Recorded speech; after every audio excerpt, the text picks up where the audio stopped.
Now back to one of our top stories tonight, the NBA crisis in China. It continues to mount with a fan event canned today. Chinese state media has also lashed out at NBA Commissioner Adam Silver for defending free speech, saying there is now, and I quote, little room for reconciliation. The latest remarks come as a row escalated over a tweet made by the general manager of Houston Rockets.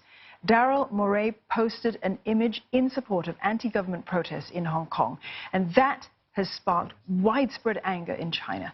Broadcasters, sportswear companies and sponsors have all said that they're going to review their relationship with the league. And the buck doesn't stop there. Beijing has warned Apple that it could be the next firm punished for supporting protests in Hong Kong.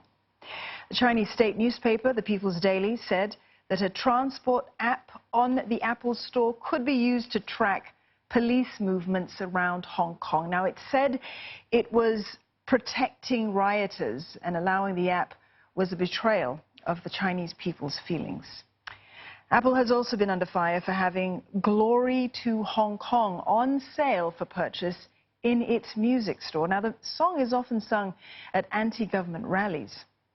Another foreign company being pressured to toe the line, Tiffany & Co. The jeweler removed an ad with a model covering one eye, believed to be a sign showing support for injured protesters. But some companies are trying to show China that it is on its side. American shoemaker Vans has removed some designs from a global competition, including one apparently praising the protests in Hong Kong. For more on this story, let's bring in Professor Srinivas K. Reddy. He's Director for the Center of Marketing Excellence at the Chian School of Business at SMU. Professor, good evening. Thank you for joining us here. Good evening. So, Professor, first off, let's look at the actions of China. China's actions are being seen as rather heavy-handed in reaction to the NBA and other foreign companies. Do you think that China is trying to send a message to the United States here? I think it's very clear that they're trying to send a message. And I think the examples that you actually cited of corporations which essentially got into the crosshairs of China essentially are all corporates, and they probably have some errors. Yeah, we know that story about Delta and Cathay Pacific and Dior and Dolce & Gabbana. But this is actually an unusual one, and I think this actually escalates the kind of power that I think China is exerting now. So this is done by a single tweet by an individual in a franchise out of 30 franchises of NBA. It's not NBA who did this, but as it turns out, Adam Silver comes in and actually sort of made the thing, as the Chinese said, irreconcilable. So it's clear that this is an interesting incident, which is quite different than the others that you actually outlined. Now, one of the phrases that comes to mind is there's a phrase in the US, there's a new sheriff in town. Okay? So, and this is where they have clearly drawn the line in terms of where they won't let any corporation, anyone actually cross it, even if it's an individual working for an organization. So, well, certainly the speed at which all of this reaction has come about from the NBA fallout has been so swift.